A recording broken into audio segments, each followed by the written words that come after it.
د واک ټلویزیون درنو لیدونکو سلام، وخت مو بخیر. 6 بجې شوي. په پیل کې هم د مهمو خبرونو سرټکي. د بهرنیو چارو له وزیر سره د یوناما د سرپرستي کتنه.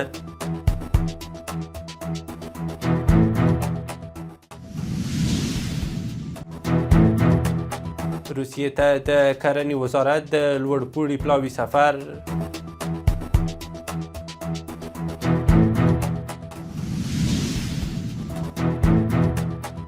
د اقتصادي همکاریو سازمان په ناسته کې د سوداګرۍ د وزیر وینا.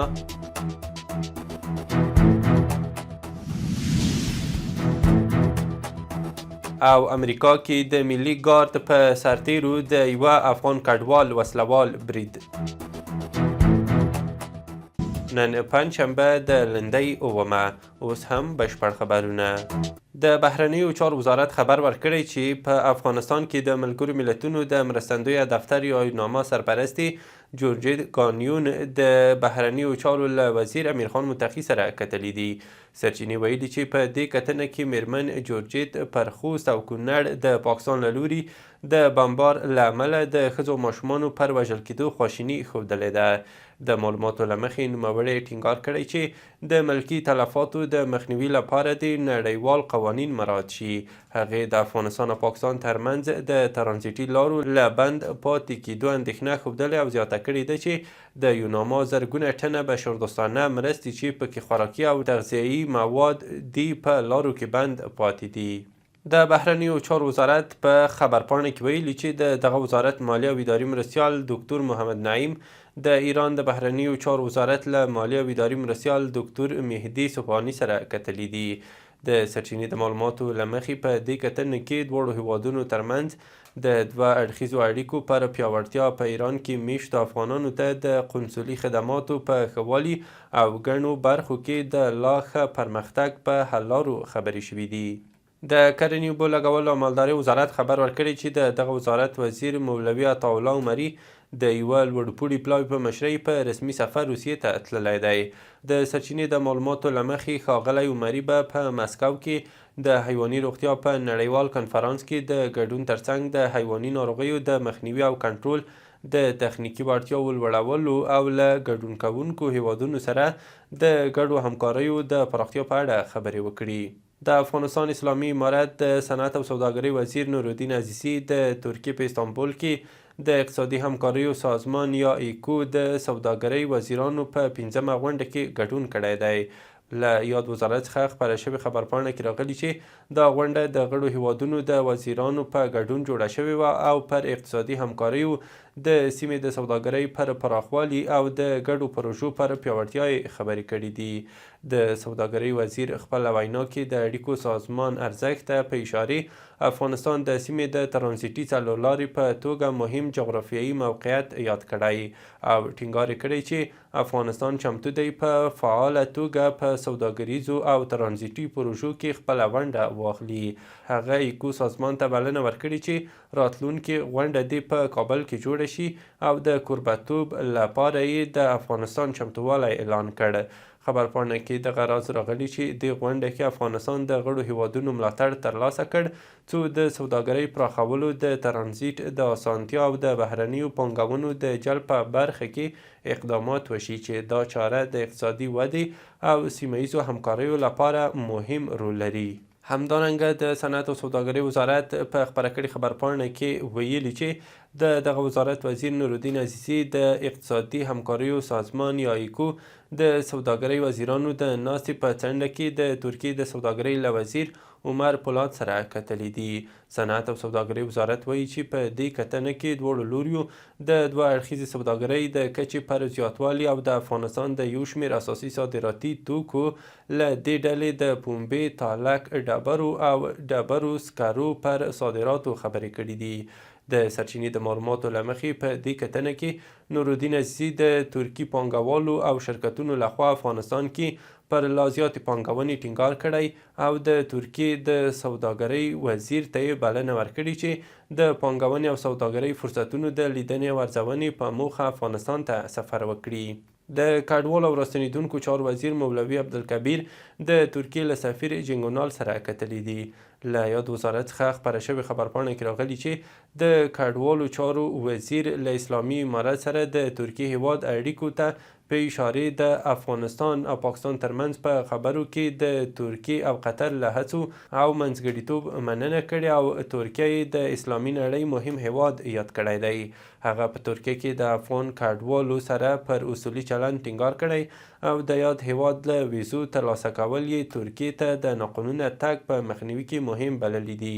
خبرپاڼه کې راغلي د ترکیې سفیر په دې لیدنه کې ویلي چې د ډیپلوماټیک ماموریت پر مهال د کابل استانبول اړیکې پراخې شوې او دا مهال ترکیه او افغانستان په سوداګرۍ ترانزیت د ټولګټو پروژو په پلي کولو او سیاسي برخو کې ښه پرمختګونه لري. هغه ویلي د ترکیې حکومت له افغانستان څخه خپل ملاتړ ته دوام ورکوي او ولسمشر رجب طیب اردوغان په ګڼو نړیوالو ناستو کې نړیوال اسلامي امارت سره مثبت تعامل ته هڅولی دي. تاشکند کې د افغانستان سفارت خبر ورکړی چې افغان سفیر شیخ عبدالغفار بهر د مرکزی آسیا آذربایجان د 9مې مشورتي ناستې او د ازبکستان ولسمشر وروستۍ مقالې د پایلو په اړه جوړې شوې غونډه کې ګډون کړی دی. سرچینې ویلي چې په دې غونډه کې ګډونوالو د مرکزی آسیا د نوې دورې پر همکاریو ټینګار کړی او په دې برخه کې د افغانستان ونډه مهمه بللې ده.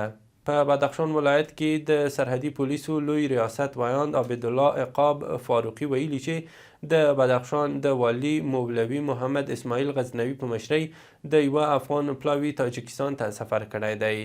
د نوموړي په خبره په دې پلاوي کې د سرحدي پولیسو لوی ریاست نظامی مرستیال مولوي عبدالمنان حسان هم شتون لري.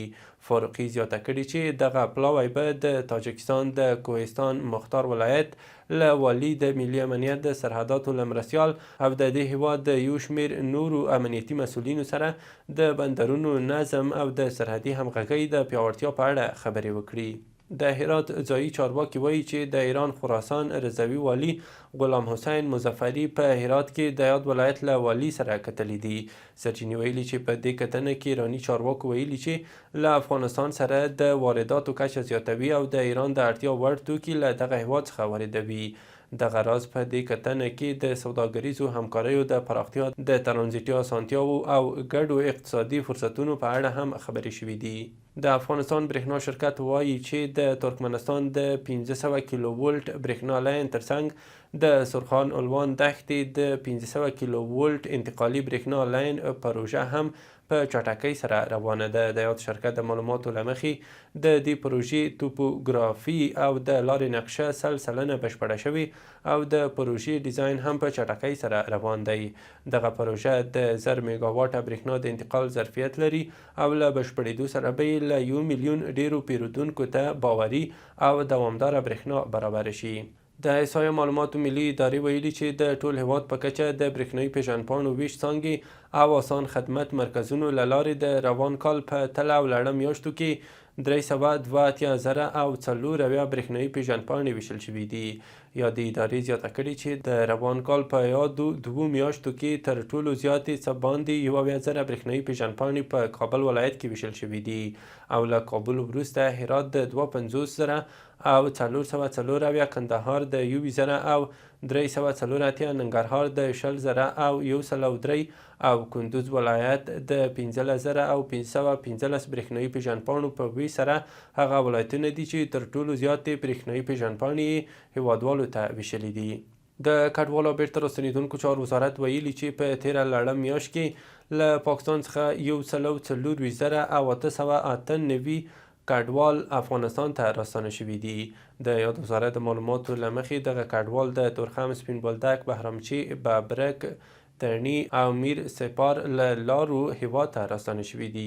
د راپورونو له مخې پاکستاني سوداګرو په پېښور کې د پاکستان د جمعیت علمای اسلام ګوند مشر مولانا فضل الرحمن او د عوامي نیشنل ګوند مسؤلینو سره کتلي او له افغانستان سره یې د سوداګریزو لارو د پرانیستل کېدو برخه کې د همکارۍ غوښتنه کړې ده.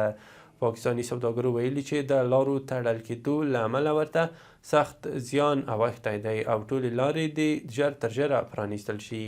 رویټرز د امریکا ولسمشر ډونالډ ټرمپ په حواله راپور ورکړی چې په واشنګټن کې د دغه هیواد د ملي ګارد پر 2 غړو برید کوونکی هغه افغان دی چې په 2021 کال کې امریکا ته ورغلی و. دې سره ښاغلي ټرمپ امر کړی چې ټول هغه افغانان دې له سره وارزول شي چې د جو بایډن ولسمشرۍ پر مهال امریکا ته لیږدول شوي دي.